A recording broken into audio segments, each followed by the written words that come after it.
আমাদের নিজেদের ঘরের গরু এবং সেই গরু থেকে যে দুধ হয় সেই দুধ ফুটিয়ে সর তোলা হয়। সেই সর জমিয়ে জমিয়ে জমিয়ে জমিয়ে আমার বউ এক বাটি সর করেছিল। সেই সর থেকে আজকে এটাকে ক্রিম বার করেছি, ননি তুলছি। তুলে আজকে এটাকে এই ঘুরিয়ে ঘুরিয়ে এটাকে ফেটে তারপরে এটাতে ঠান্ডা জল দেব। দিলে পরে এর ননিটা, অরিজিনাল ননিটা বেরিয়ে আসবে। সেটা থেকে আমরা আজকে ঘি বানাবো, বাড়িতে তৈরি আসল ঘি, খাঁটি ঘি। কার কার লাগবে বলবেন।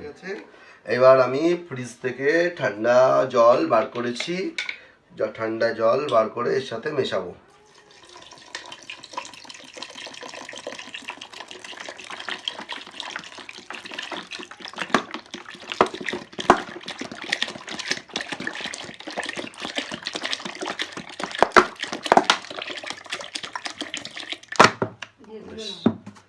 এই জলটা দেওয়ার উদ্দেশ্য হলো পুরো ক্রিমটা ভালো করে উঠে চলে আসবে সুন্দর করে।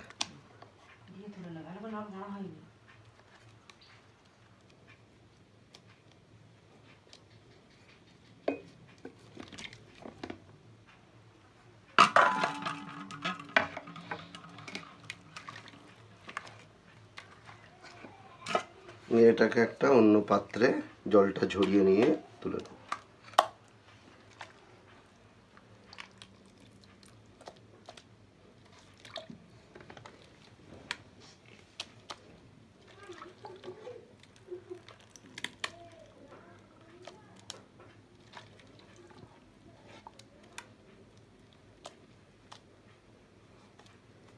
যতটা সম্ভব জলটাকে ঝরিয়ে নিতে হবে।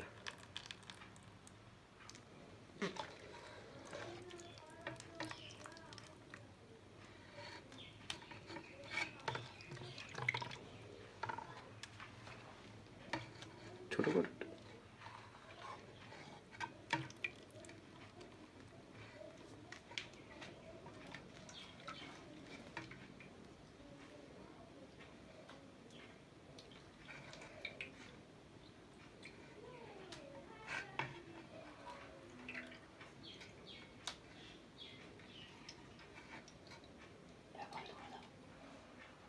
এই হালকা আছে, দেখুন এবার কালারটা আস্তে আস্তে চেঞ্জ হচ্ছে।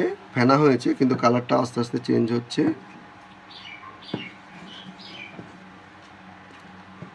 আর মিনিট 15 থাকলে পরেই মোটামুটি আমরা দেখতে পাবো ঘিটা।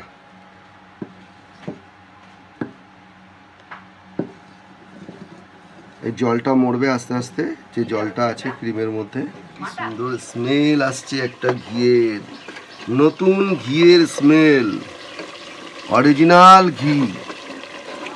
এবার এইটা আস্তে আস্তে কালো হয়ে যাবে, কালো হয়ে এইগুলো হচ্ছে যে তলায় পড়ে যাবে, আর এটা হচ্ছে ঘি।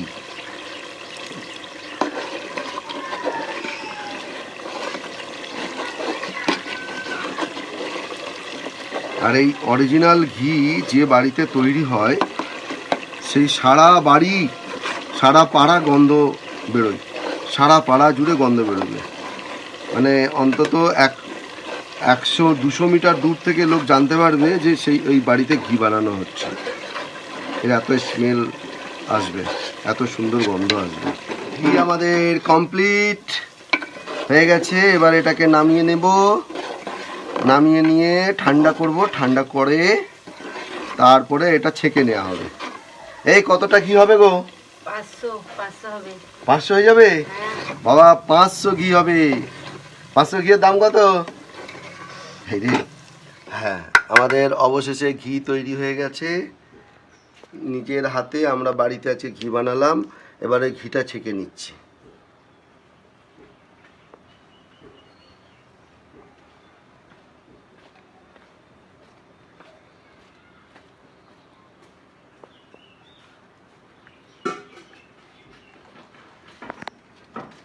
ধরবে সবটা? দেখো না, ভিডিওতে তো সব দেখালি, ভাই সেন্টটা শোনা।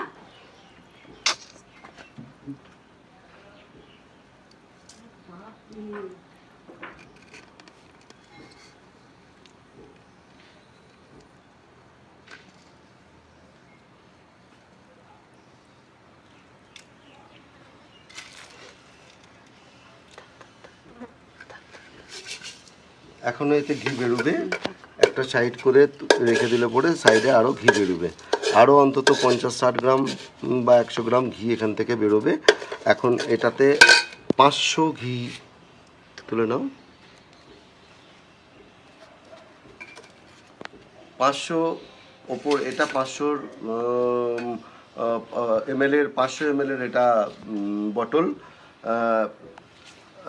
আপনাদের সবাইকে একটা কথা বলি, সেটা হচ্ছে যে ঘি সবসময় আপনারা কাঁচের বোতল ব্যবহার করবেন ঘি রাখার জন্য, কারণ ঘি একদিনে সবটা শেষ হয় না। ঘি অনেক দিন ধরে মানুষ রেখে রেখে খায়। ওই যে বাজারে যে প্লাস্টিকের বোতলে বা ফাইবারের বোতলে যে ঘিগুলো আপনারা কেনেন, সেই ঘি কিনলেও সেই ঘিটাকে গলিয়ে অবশ্যই সেটাকে কোনো কাঁচের বোতলে আপনারা রেখে দেবেন, তাতে ঘি অনেক দিন থাকবে। ঘি বেরোচ্ছে এখান থেকে প্রায় 50 গ্রামের মতন ঘি বেরোবে। আর এই যে কালো মামড়ি বলা হয় এটাকে, কালো ঘি, এই ঘিটাও কিন্তু ভাতের সঙ্গে সকালবেলায় গরম ভাতের সঙ্গে জলখাবার সময় বা দুপুরবেলায় যখনই গরম ভাতের সঙ্গে নুন দিয়ে চড়িয়ে খেলে পরে খুব সুন্দর লাগে, ভীষণ টেস্টি লাগে, সুস্বাদু লাগে। এছাড়াও এটা এই ঘিটা, এই কালো ঘিটা, এটা মাছের খাবার, মানে যারা মৎস্য শিকারী তারা নিয়ে যায় মাছ চাষের জন্য, মাছ ধরার টোপ হিসাবে এটা ব্যবহার হয়, চার হিসাবে ব্যবহার হয়। আর আপনারা নিজেরাও প্রত্যেকে সাদা ভাতে গরম ঘি এটা মাখিয়ে খেতে পারেন।